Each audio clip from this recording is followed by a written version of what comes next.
They estimated it would kill 600 million people, 100 holocausts. Is that they use in a similar way to how the Iranian regime or the Russian regime or the Syrian regime, most authoritarian regimes, they use this discourse of sovereignty and cultural diversity to justify non-democratic regimes. Hello, my name is Stanley Heller. Welcome to The Struggle. We start with the grimmest of all subjects, nuclear war. Hear from Daniel Ellsberg, who decades ago was a nuclear war planner.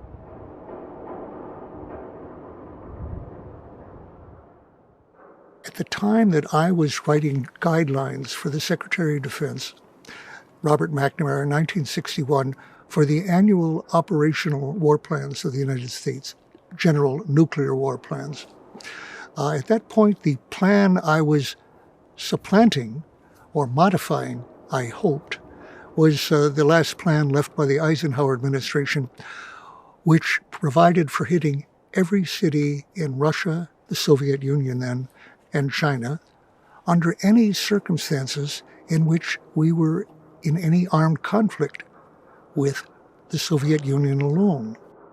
His plan was simply, under any of those circumstances, strike first in nuclear terms against the Soviet Union and China. The Joint Chiefs of Staff estimated in 1961 that the effects of our carrying out those plans, the Eisenhower plan, which was not a hypothetical plan for 10 years in the future or something. It was the annual operational plan for which the weapons existed and were on alert all the time.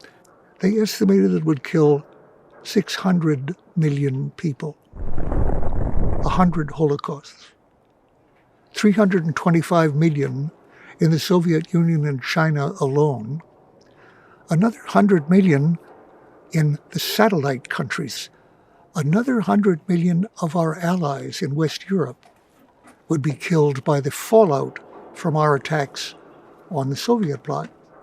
Without a single warhead of ours falling on West Europe, fallout from our attacks in the Soviet bloc would annihilate our NATO allies.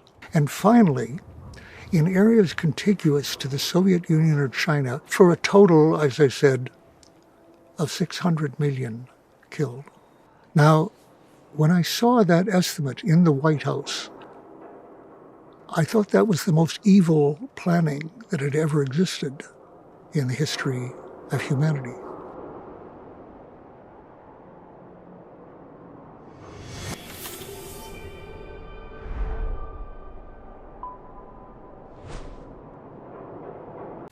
Recklessly, the United States and Russia are separately involved in nuclear war games right over Europe.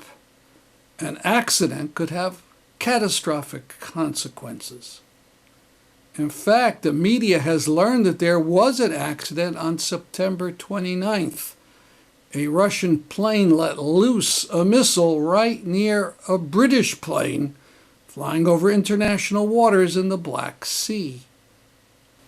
There is a campaign with ideas for steps the U.S. and Russia could take right now to cut down the threat of nuclear war, even though both sides are actively involved in warfare over Ukraine.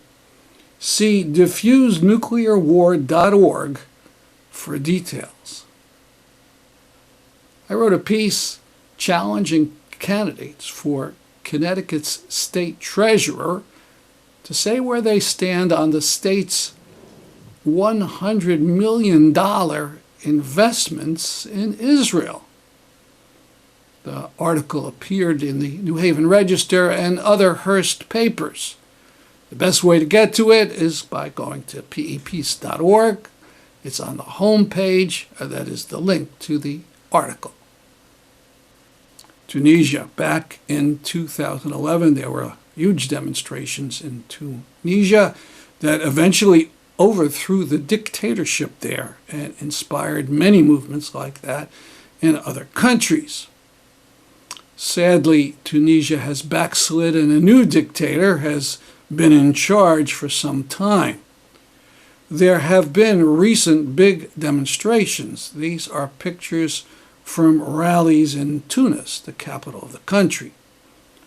Protests and a general strike shut down the coastal city of Zarzis, Tunisia, on Tuesday, October 18th, over the authorities' handling of a deadly migrant shipwreck, with some of the bodies of the migrants allegedly being buried in unmarked graves with no attempts to identify the people or contact the relatives of the deceased.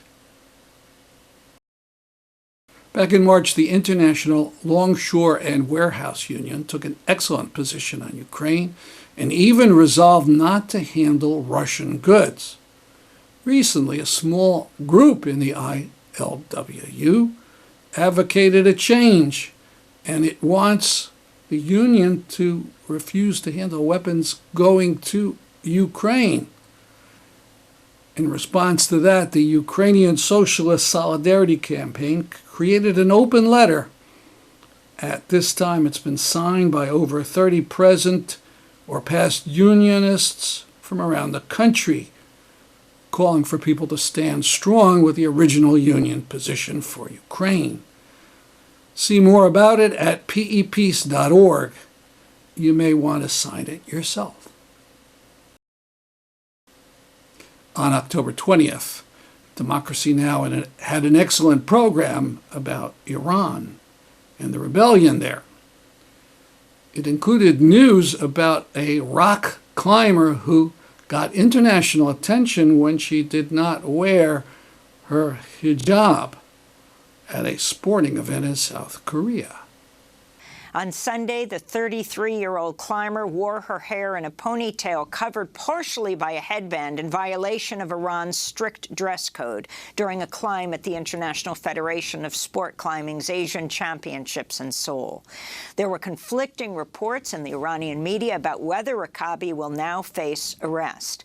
She said in an interview with a state-run news agency Wednesday evening that she'd unintentionally forgotten to put on her hijab. The struggle that I had with wearing my shoes and preparing my gear made me forget about the proper hijab that I should have had, and I went to the wall and ascended.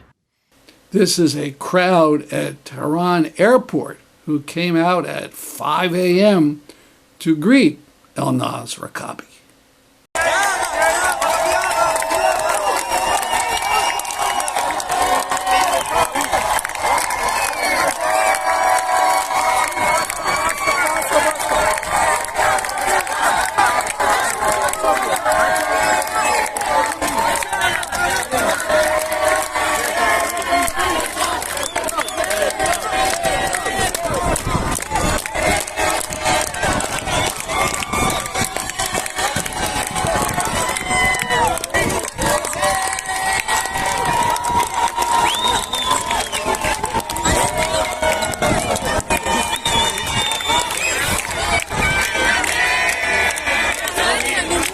Here she is in a government picture. It is now suspected that her statements are scripted by government officials. The bulk of the Democracy Now! Program was an interview with Shirin Abadi, a lawyer and former Iranian judge who was put in prison for a time by the Islamic Republic. In 2003, she was awarded the Nobel Peace Prize. Here she talks about the infamous Evin prison. Dr. Abadi, you yourself were imprisoned at Evin, as was your husband. When exactly was that? And could you talk about what the conditions in the prison were, and if and whether and how conditions in the prison changed over the years as you continued to represent people detained there? من در سال 1999 It was about 1999 when I was imprisoned in Evin, and while I was there, I was put in solitary confinement, and a solitary confinement is a very, very small, narrow room without bed or chair, and they just gave us a dirty blanket and not a pillow or anything to sleep on. So I had to sleep on the floor without a pillow, and as a result, I have had health problems since. They take everything away from us. They took my watch, even my reading glasses, and we are completely isolated in solitary confinement. We have no opportunity to speak to anybody, including our lawyers. And I can say the situation has not changed. It's still the same, and all those who are prisoners of conscience, when arrested, they have to experience solitary confinement for a while, because in solitary confinement, they can put psychological pressure on the prisoner and make them make false confessions.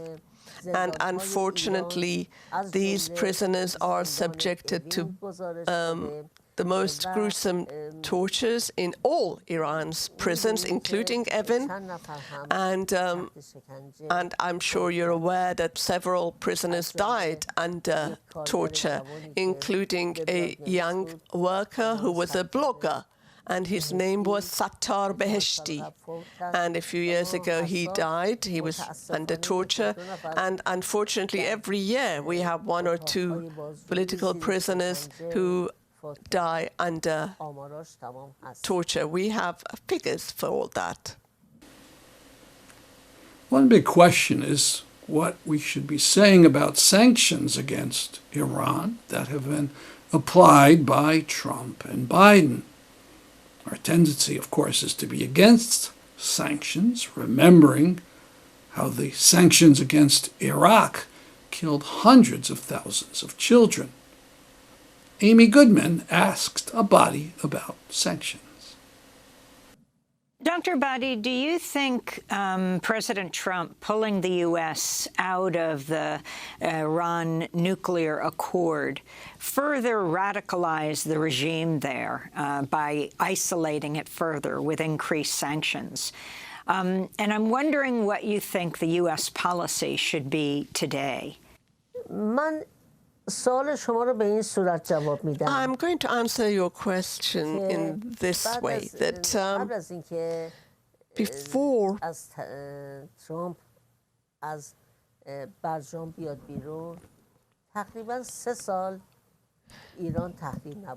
Iran was not under any sanctions for 3 years after the signing of JCPOA, before Trump pulled out of JCPOA. And in the 3 years that there were no sanctions on Iran, there were no improvements in Iranian people's welfare situation. So it makes no difference for the Iranian people's welfare and economic situations whether the United States is a party to JCPOA or not, or whether or not there have been sanctions on Iran. However, if they do lift sanctions against Iran, be sure that Iran does not spend any of its money on the people. What does it spend the money on? It spends it on Lebanon's Hezbollah, Houthis in Yemen, or Bashar al-Assad's regime in Syria, and more recently, it's been helping Russia to kill the Ukrainian people. Unfortunately, the Iranian people's welfare and well-being means nothing to the Islamic Republic regime. The balance of our program will be about the Sao Paulo Forum, a permanent organization grouping together leftist Latin American groups. It's appealing to some, but it combines a tepid social program along with support for the positions of Russia and Iran. The speaker is Simon Rodriguez, a Venezuelan leftist who wrote the book Why Chavismo Failed. He is a member of the Party of Socialism and Freedom in Venezuela. He spoke at an event for the Ukrainian Socialist Solidarity Campaign. The Sao Paulo Forum is in Latin America. It has like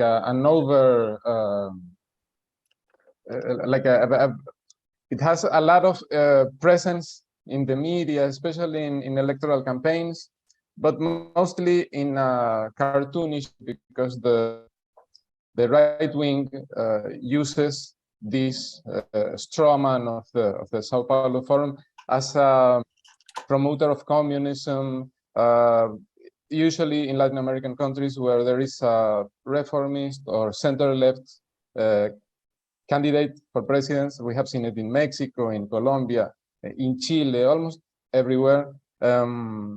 There's this discourse that any country that votes for center-left or social democrat options would turn into Cuba or into Venezuela, which is represented as communism.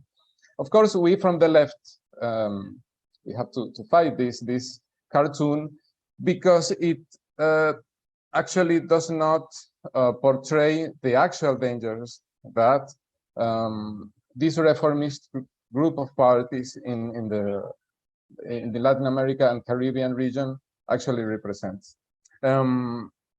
So, as I have said, these are about 120 parties from the region, mostly social democrats, Stalinists from the pro-Soviet tradition, and nationalist parties. For example, the leading parties are the Communist Party of Cuba and the PSUV Party of Venezuela, the ruling party in Venezuela. It's basically an organ of these two countries as a platform to promote their agendas. And it doesn't work like an international. It's not like a centralized political organization. You have, for example, countries like the Dominican Republic, where you have many parties that are members of the Sao Paulo Forum. Some of them are in the government and some of them are in the opposition. And you have funny declarations by the Sao Paulo Forums on elections where they congratulate the winning party, and they also congratulate the losing parties, which are members of the Sao Paulo Forum. But it does have important influence. Important propaganda organs like the TV station Telesur, for example, is controlled by Venezuelan and Cuban governments. And what I think is really perhaps the most important aspect of this, you have to take into account when it was created in 1990s, it was promoted by Lula and by Fidel Castro as a space for debate to reflect on, the failure of real existing socialism, as the Stalinist Eastern European regimes were called. So to reflect on what had failed, what had to be renewed, this was the way it was presented. And explicitly to reflect on socialism and to promote socialism in Latin America. Of course, in the reformist conception of socialism. But today, if you look at the Sao Paulo Forum page and how they describe themselves, the words capitalism and socialism are not even mentioned. These the principles they advocate, they talk about social justice and so on, but they never mention, these systemic terms like socialism and capitalism. Also, something that is peculiar to these reformist parties is that they use in a similar way to how the Iranian regime or the Russian regime or the Syrian regime, most authoritarian regimes, they use this discourse of sovereignty and cultural diversity to justify non-democratic regimes. For example, they say, well, you can't expect all cultures, all countries to have liberal democracies. And we do not advocate liberal democracy, but this is just a way to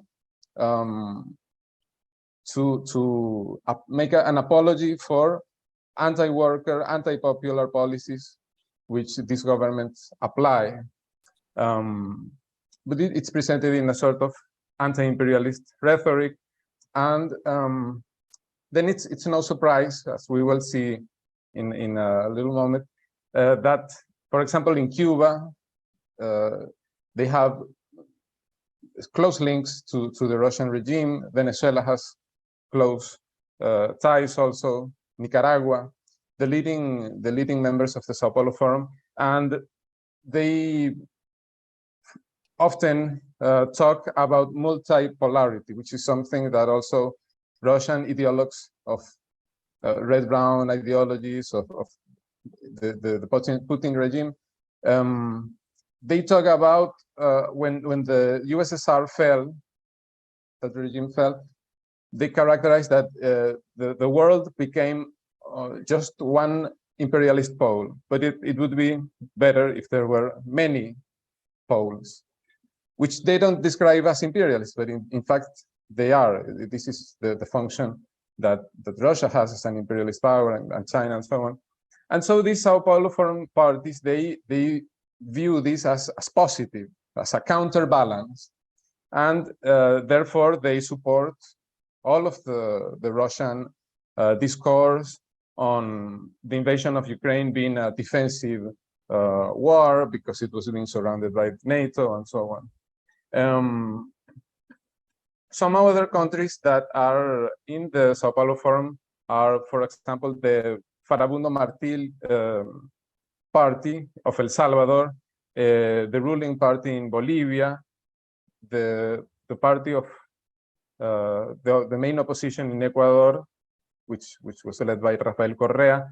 So at some point in the pink tide, most of the population of South America, at least you could say, was under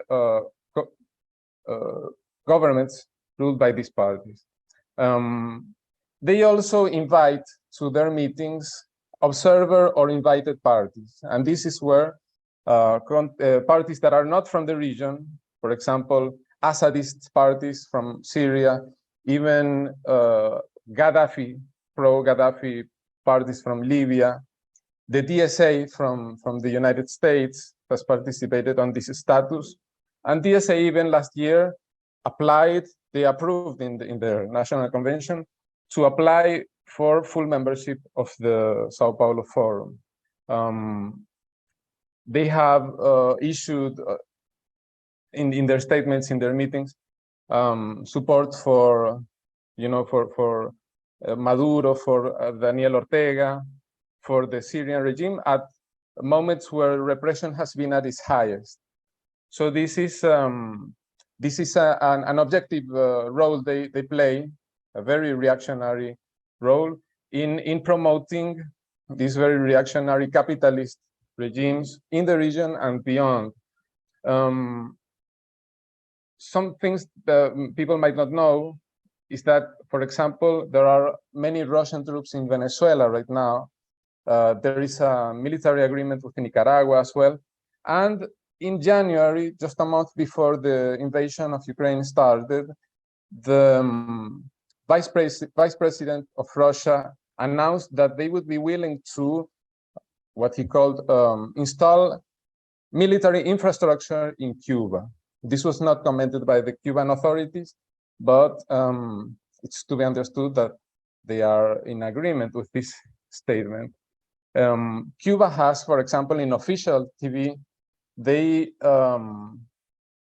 have regularly, they transmit content from RT, which was formerly Russia Today, this main channel of Russian propaganda. In Russia, there is this foundation, which is called the Fidel Castro Foundation, which is regularly portrayed in quite positive light in the in the Cuban state media. And this Fidel Castro Foundation, which the legal name, the formal name is Fidel Castro Foundation for the Development of Russian-Cuban Relations. They have edited this book, which is called Contemporary Russian Thinking in Science, in Political Science, which is a compilation of text by this infamous author Dugin and his followers, including, for example, this quite peculiar title, National Bolshevism as a Way Out to Put an End to the Confrontation Between the Left and the Right, by this author, Valery Korovin. I look at the page of this foundation recently to find, very surprisingly, that there was this note lamenting the death of Daria Dugina, the daughter of Dugin, and she was presented as one of the founders of this foundation. So if you want to look at the page, it's fcastro.ru. Imagine a Cuban government foundation spreading the words of a fascist philosopher. The Sao Paulo Forum, seemingly leftist, in practice reactionary. That's our program for today. See you next week at this time. I'm Stanley Heller for The Struggle.